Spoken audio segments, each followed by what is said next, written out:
This is America, where trade deals are more than economic agreements. They're instruments of political power, where tariffs become leverage, alliances become bargaining chips, and even a president's own signature deal can be reopened when Washington wants a better hand. I'll be back a little later in the program with more on that. But to start us off, here's Alex Marquardt. The United States, Canada, and Mexico are once again debating the future of their trading relationship. The three neighboring countries have nearly $2 trillion in annual trade amongst themselves, facilitated through what's known as the USMCA, or the US-Mexico-Canada Trade Agreement. That deal was struck during Donald Trump's first term. He once celebrated it as a signature achievement because it replaced NAFTA with what Trump called a better deal for American workers. But now, in his second term, the Trump administration is refusing to renew the agreement in its current form. Manuel Rapallo explores why. Every day, thousands of tons of cargo pass through the port of Baltimore. Last year alone, more than $65 billion worth of international trade moved through those marine terminals, making the port one of the driving engines of North American commerce. For decades, international trade agreements have been drafted to keep that commerce moving, with the one thing businesses value above almost anything else: certainty. The USMCA is estimated to add another 1.2% to our GDP and create countless new American jobs. That was President Trump in 2020, celebrating the USMCA, an agreement that was meant to replace the North American Free Trade Agreement, or NAFTA. We are on the verge of a global economic expansion. Signed by former President Bill Clinton, a deal Trump had long criticized. We're finally ending the NAFTA nightmare and signing into law the brand new US-Mexico-Canada agreement. Very special. The Trump administration argues that while the USMCA successfully modernized North American trade, the agreement fell short of bringing manufacturing jobs back to the United States. I don't even think about USMCA. Now, the White House says it wants a better deal, stronger protections for American workers, higher U.S. content in cars, and tougher barriers to stop Chinese goods from entering the U.S. through North American supply chains. To supporters, that's leverage, a way to pressure Canada and Mexico, push companies to build in the U.S., and deliver on Trump's promise to bring manufacturing home. But critics say there's a cost. Trade agreements are supposed to create predictability. Companies decide where to build factories, source parts, and hire workers based on rules they expect to last. If those rules are constantly rewritten, investment can slow, projects can be delayed, and the same uncertainty meant to strengthen Washington's hand can ripple across the continent. This is the central gamble. Ships will keep moving, the supply chain still exists, but the rules around them are no longer treated as settled. For Canada and Mexico, the priority is stability. For Washington, uncertainty seems to have become a tool for leverage. And the question now is whether that uncertainty will pay off for the United States, or simply make North America a less predictable place to invest. Manuel Rapallo, Al Jazeera, Baltimore. So what happens next? Alex Baird has been unpacking the different paths forward for the agreement.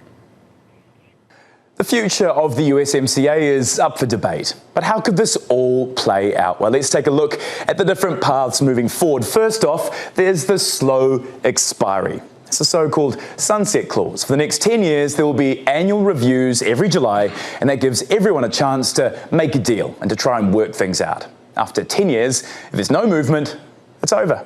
The agreement simply expires. Trade wouldn't stop, it would just revert back to World Trade Organization rules, but that would lead to hundreds of billions of dollars of taxes being reimposed across the board. Then there's the next option, the withdrawal. Article 34.6 of the agreement says that any party, the US, Mexico, or Canada, can fully withdraw with just 6 months' notice. Now, there's been no indication that that will happen, but if it did, the United States can get out pretty fast if it really wants to. But the most likely option is the third path, the restructure.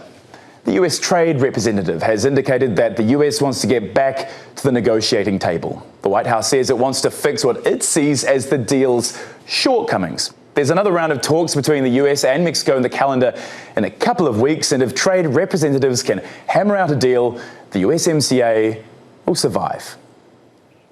And joining me now is Harry Broadman. He was the lead U.S. trade negotiator for the original agreement, the North American Free Trade Agreement between the U.S., Canada, and Mexico, as well as Stan Voiger, a senior fellow in economic policy studies at the American Enterprise Institute. Harry and Stan, thank you both so much for joining us today. Harry, as an architect of NAFTA, which Trump criticized as the worst trade deal, I want to get your impressions now. Of course, 6 years ago during Trump 1, it was renegotiated, rebranded as the USMCA. It was updated. Several things were adjusted, and then Trump called it the best agreement we have ever made. And now he's not renewing his signature achievement from Trump 1, or at least one of them. What's your reaction? Well, there's a lot to unpack there with respect to his behavior, obviously, but I think with respect to the substance, no trade agreement is perfect. But I think at the time, NAFTA was set on trying to allow for increasing the economies of scale across the entire continent. And the focus was,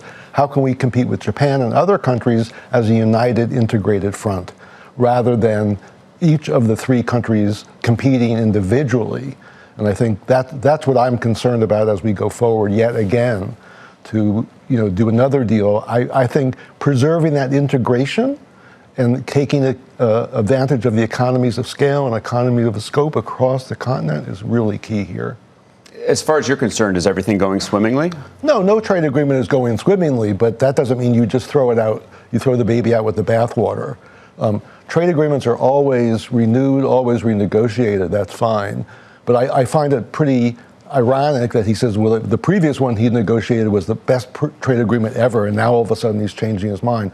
That uncertainty in and of itself, I think, should be a sign for businesses, for foreign investors, workers, and American consumers to worry, to be frank. So just to make clear for our viewers, they had the opportunity to renew this for 16 years. This is not expiring or anything like that. It's just that now there's an annual review until it would expire in 10 years' time. I want to give the leaders of each country a chance to speak on their views of the current agreement, and then we'll discuss on the other side. Take a listen. What can happen is set out in the treaty. It is not something someone just came up with. So one possibility, for example, is to extend it for another 16 years. I have already signed Mexico's position, which is to extend it for another 16 years. Canada's economy minister did what was required, and now we are waiting for the United States' response. What I have seen with the president is that you're not close to make a deal and then you make a deal. I've seen that in different cases. It doesn't mean the deals are good deals, but it means being prepared, having done the work, knowing what you want. So both things can be true. We could have signed a bad deal a year ago. We're not going to sign a bad deal. So it has to be a real deal. I would rather not have the USMCA. The primary reason I wanted it was because there was no way out of NAFTA, which was the worst trade agreement ever made, like ever. And they had no termination. And it was very hard to get USMCA for that reason. I would prefer not having an agreement, but I'm open to doing it. So, Stan, what is the best argument that the USMCA needed to be shaken up or updated? I don't think there are particularly good arguments for it personally, but I think President Trump's ideological core, which is kind of a weird term to apply to him, it really does revolve around opposition to free trade. And so I think he's always been uncomfortable, first with NAFTA, then USMCA. Of course, when he signed it, he had to say this is the greatest deal ever, just because that's how he talks about his own accomplishments. But I think there's always been this impulse to break it and to just move more toward a protectionist position. We've seen that with all of our other trading partners as well, obviously. I think that's really what's driving it. I don't think it's an argument from economics or even really from politics. I think Perception? It really is his ideological core. I mean, we've heard so many times, whether it's American neighbors or EU or NATO, that we're being taken advantage of. Is this just another, is this his perception? Absolutely. I think he simply believes that imports are bad and harmful, and that the way to prevent those is by constructing barriers to trade. We've seen that really throughout his second term. It's always been there, I think, really since the 1980s. In fact, when there was the looming Japan threat that the original NAFTA agreement was in a sense built as a bulwark against. I think that really underpins all of all of the drama and the chaos we've seen in the trade arena. I really don't think this is about technocratic concerns about rules of origin. It's about Trump's ideological core. Some of the arguments that we have heard from the Trump administration, Harry, is that the deal hasn't fixed the trade deficit or stopped the jobs moving south into Mexico. How fair is that? Well, I think it's fair, in a grosso modo, picture. But that we always have in any economy, whether it's because of a trade agreement or just standing alone, you're going to have movements of labor, movements of firms, and the like. The question, I think, for Mr. Trump is he's trying to figure out what incentives can keep U.S. firms here, and importantly, even have Mexican, Canadian firms, put their factories in other facilities within the United States. But I got to say, as per our conversation already, it's clear that the uncertainty that he is engendering, that's going to, chill the socks off any Canadian or Mexican company that wants to come here, frankly. Yeah, I want to dive into that. Of course, the USMCA, just like NAFTA before, is predicated on the fact that all three countries are benefiting from this agreement in different ways. So let's take a look at that. For the U.S. specifically, first, it is about protecting American manufacturing jobs, opening new markets for farmers, and strengthening labor standards to discourage companies from moving production abroad, as was just mentioned. For Canada, the agreement keeps trade flowing with its two biggest trading partners. It protects key industries like dairy. It gives Canadian companies more confidence to invest and sell across the continent. And then for Mexico, the deal helps attract investment by maintaining access to the U.S. market that supports jobs and reinforces its role as a manufacturing hub. Stronger labor standards also for Mexican workers. That's a key gain that has improved protections. So, Stan, I want to go back to something that the president has said after laying out what each country gains there. President Trump has said the U.S. has no need for what comes from Canada and from Mexico. Again, almost $2 trillion in annual trade. What do you make of that remark? I mean, I think he just fundamentally misunderstands the value of trading with other countries. I mean, of course, trades happen within the U.S. economy as well, and there are movements of firms and workers from one firm to another all the time. The whole point is to try and produce goods and services in a way that is efficient, in a way that creates productivity enhancement so that wages can rise. I think he just fundamentally sees the world in a zero-sum way, and that kind of zero-sum world doesn't allow for the kind of gains from trade that this kind of agreement permits. One name I think our viewers should know is Jamieson Greer. He's the U.S. trade representative. He's at the center of these negotiations. There have been several rounds of talks with the Mexicans. I believe the next one is in Mexico, or with Mexico rather, next week. But the talks with the Canadians have not started yet, and let alone trilateral talks among all three. So, Harry, how urgently is the Trump administration, through Jamieson Greer, the USTR, how urgently are they approaching these renewal talks? It's hard to say at this juncture, but I think obviously Jamieson is taking his cues from the president. But I think the question is how fast can Jamieson run? It depends on the other side across the table. And let's not forget, this is not a series in essence of three bilateral agreements, right? And that's the issue. I think not having a trilateral discussion, or at least a trilateral framework from the get-go, underlines the point that I made earlier, that you're pulling the thread out of integrating these markets. Again, I understand and I'm sympathetic to having U.S. firms and Mexican firms and Canadian firms investing in the United States as well as in in their own countries. But the eye on the prize is, does this make us more competitive vis-a-vis other competitors such as China? And that, to me, I think Beijing is sort of laughing in the back room, saying, these guys can't even get their act together. They're in the same continent. No wonder we, the Chinese, are having a hard time with the United States. Why is that? Why is it that there aren't trilateral talks? Why aren't Canada and Mexico insisting we all have to be in the room together? I don't know. I actually don't know what's going on in the back room. I suspect that is an issue, but that Jamieson, has his orders from Trump saying, no, I want to do this sequentially. I think from Trump's perspective, he thinks that's better negotiating power, and in some sense he's right, going mano a mano. But I think the symbolism of not bringing everybody together to figure out, okay, so how can we three unite against foreign adversaries, economic adversaries?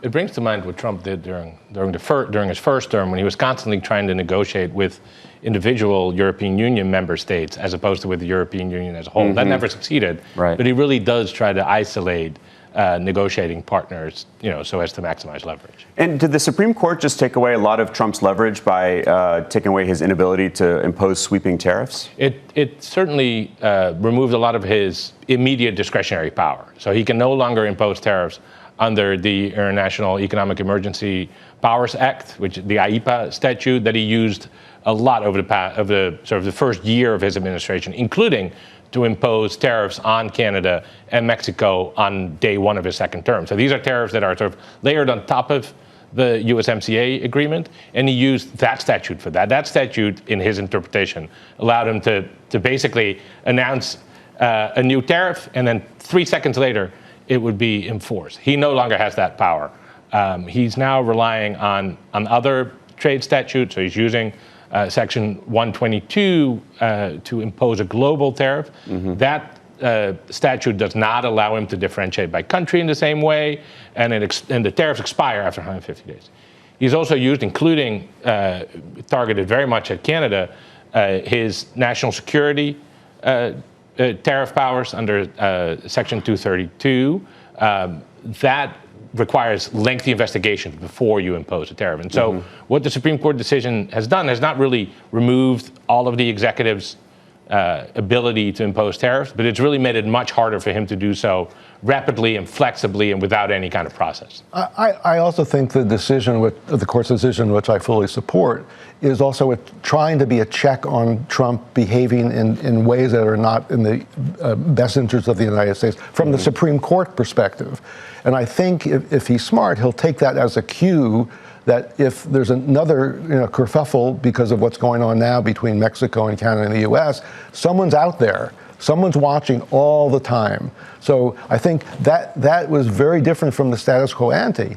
He now, I think, should, at least as Jameson and others, get the message. So there is this countervailing force out there, which is the Supreme Court and lots of other interest groups, both businesses, labor, and consumers. I do want to highlight some of the sectors that would be impacted if this agreement is derailed or as it's being renewed, renegotiated. If that is the case, then trade between the countries could revert to older World Trade Organization rules, WTO. That can mean higher tariffs, disrupted supply chains, and likely greater costs to consumers. Cars are one of the clearest examples. A vehicle can cross borders multiple times before it reaches that final buyer. They combine Canadian metals and components with U.S. design and technology before finally all being assembled in Mexico.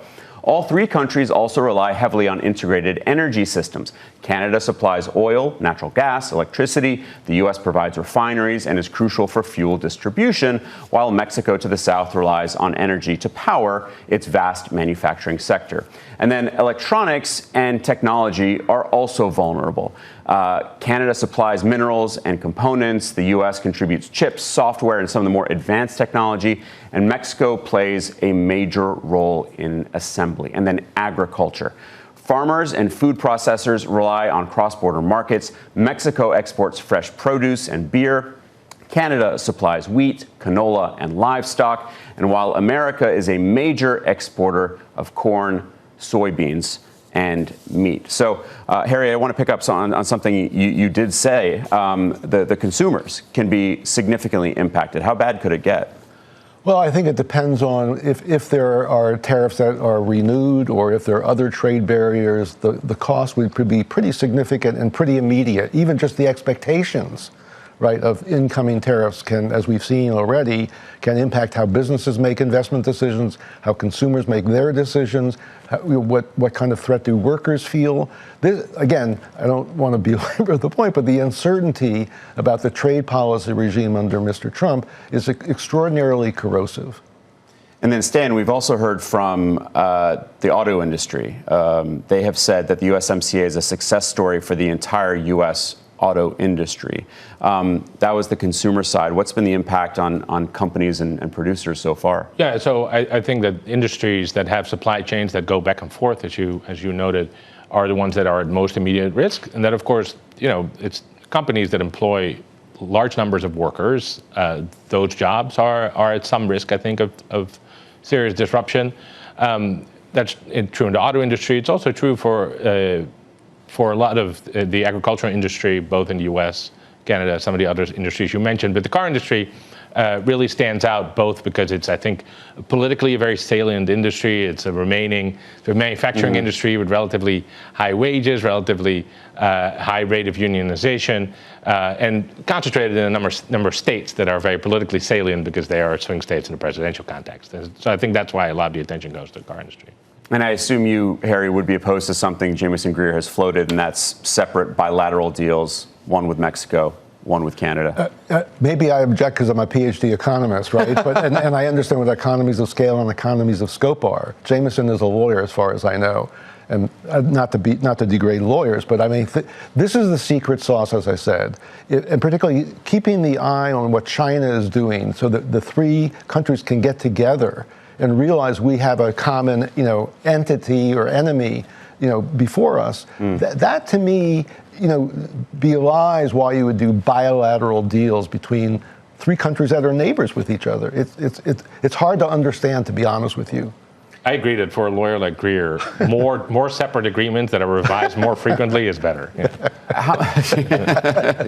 How much do you guys think the Canadian stance is impacted by Trump belittling them, talking about Canada becoming the first state, and how Carney is essentially the governor of Canada versus the prime minister?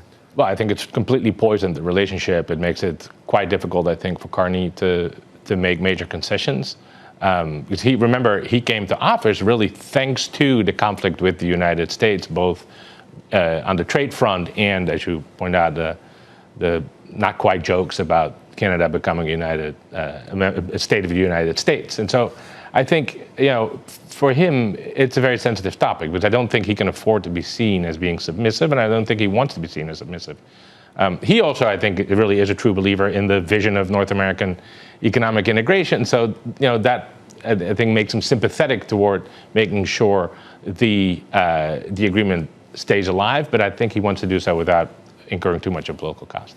I mean, the issue that Carney and Sheinbaum, they understand Trump's antics already, right? So I think they've already digested that. And they're both extraordinarily smart people, and they're both very clever. I would be shocked if they are wholly intimidated by Trump, particularly because they know that this is the way he operates. A year from now, again, this is up for renewal now every year unless they come up with a new agreement. Harry, do you think that North America is more competitive, more integrated, or more fragmented? If things continue on the path that they are now, unfortunately, I think it's going to be more fragmented. I don't think it's going to come together unless somehow, Bessent and Jameson, others, surround the president and say, listen, this is really important for economies of scale and scope of our own industries. I mean, that's the issue. And I got to say, Beijing is chuckling in the background. If they were the U.S., they'd immediately grab hands with Canada and Mexico. We're not. So USMCA has really kept China in check. I think, I don't want to overstate it, but absolutely. And that's the strongest reason to renew it, to keep it going? Well, yeah, being more competitive with China is important, but it's also a question of the EU. It's also the question of other countries around the world, just as a global trading partner. It's hard to understand why, if you're not surrounded by friends who you share borders with, to become a trading partner, how that's not going to help you. How that's not going to help you drive down costs of imports. How it's not going to, hopefully enlarge the labor pool. I mean, cross-border trade, is the liquor to, have growth. Stan, we only have about 30 seconds left, but a year out, more integrated or more fragmented? More fragmented. I think the uncertainty that now surrounds the economic relationships we have with Canada and Mexico makes it impossible to plan, makes it impossible to invest. I would also add that even if we have a new agreement, who knows what that means? Because the current USMCA was signed by Trump, negotiated by Trump, and he still doesn't like it. And that's just extraordinary. Again, this was signed by him 6 years ago. heralding it as the best deal ever made, and now it's really in jeopardy. Thank you both for joining me today, Harry Broadman, Stan Voiger. Really appreciate it. And that's all from the team here in Washington. Handing back to Manuel Rapallo and Al Jazeera's global headquarters in Doha. Thanks, Alex. If you missed any part of today's program or want to catch up on previous episodes, you can find us on YouTube. Just search for Al Jazeera English. We'll be back with a new edition on Tuesday at 18:30 GMT. That's 2:30 Eastern if you're here in the United States. From all of us here stateside, thanks for watching. Bye for now.